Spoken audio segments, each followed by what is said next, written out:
Conhecendo tanto quanto tu conhece sobre o DNA e genética humana, como é que tu enxerga a questão do livre-arbítrio? A gente decide nossas emoções, o que a gente vai fazer, o que a gente não vai fazer, ou já vem tudo programado? Isso até é uma questão que vai até para a filosofia, se a gente decide ou não, mas eu vou ficar mais no componente do aspecto genético e biológico, né? Dessa parte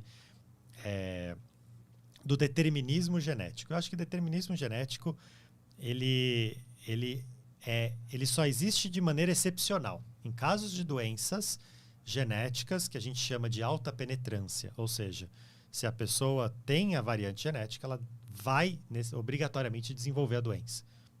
São alguns exemplos. A acondroplasia, que é um tipo de específico de nanismo, né?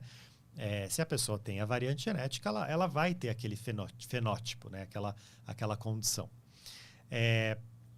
O que não é realidade para quase a totalidade das outras doenças e comportamentos humanos, né? Mas não que todas as doenças e comportamentos humanos não sejam influenciados também pela biologia, né?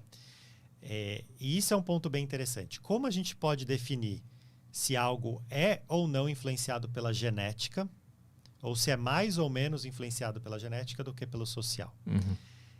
Foi aí que surgiram estudos com gêmeos.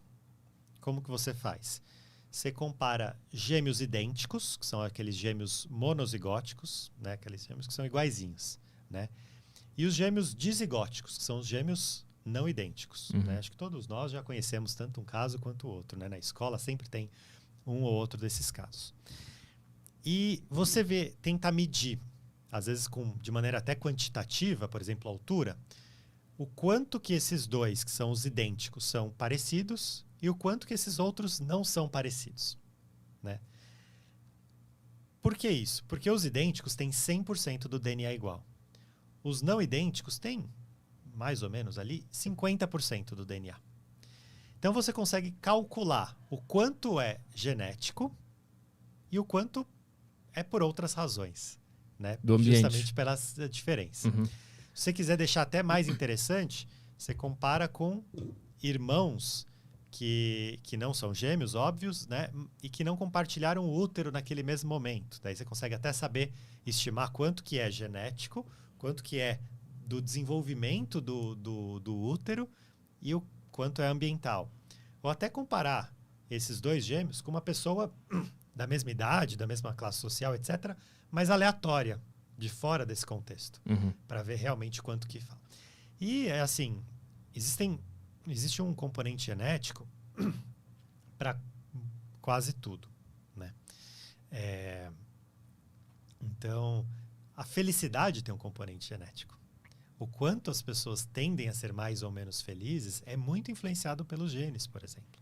Então, a gente está programado a ser de um jeito.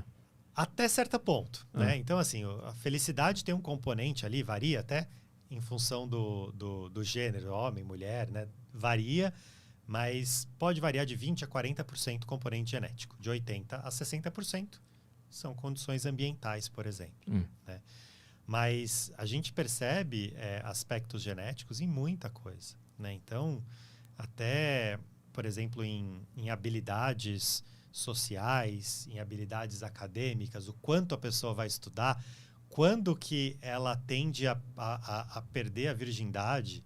Tem isso também? Tem isso. Tem estudos que mostram, com esses comparativos entre gêmeos, que gêmeos idênticos tendem a perder a virgindade muito mais próximo, numa idade muito mais próxima do que gêmeos dizigóticos, gêmeos diferentes. Uhum. Mas isso aí é genético ou é ambiental? Porque então, o ambiente, teoricamente seria o mesmo, né? Eles são os dois gêmeos na mesma casa, no mesmo momento de vida, né? Tem estudos, por exemplo, que falam até, olha que coisa curiosa, assim, que existe um componente genético em quantas vezes você foi assaltado. Como eu assim? até brinco com meu irmão, porque eu fui assaltado muito mais vezes que ele. E por quê? Porque eu saía muito mais na rua que ele. Né? Então tem um componente genético que te faz sair mais à rua. Procura mais o ar livre. Procura mais sair, procura mais o ar livre. Entendi. Tem pessoas que gostam mais de ficar em casa. Meu irmão gosta muito mais de ficar em casa. Né?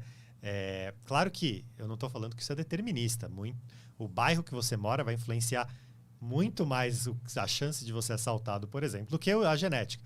Mas que existe, em algum nível, um componente genético influenciando isso, existe. Isso é interessante. E problemas, depressão, ansiedade, a saúde certeza. mental, ela também vem muito da genética? Com certeza. Em diferentes níveis. Então, por exemplo, uma das condições que tem um componente genético alto é a bipolaridade. A depressão também tem um componente bem importante, mas a bipolaridade, a esquizofrenia, tem componentes genéticos super altos, né? E a gente percebe isso mesmo em história familiar, nesses estudos de gêmeos também, por exemplo, né?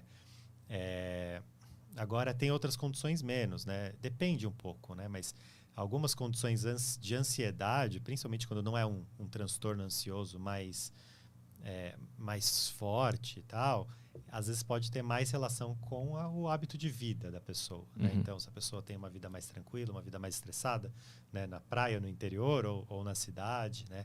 Então, mas com certeza, a parte de doenças, assim, psiquiátricas, né? Essas condições mentais, tem um componente genético importante.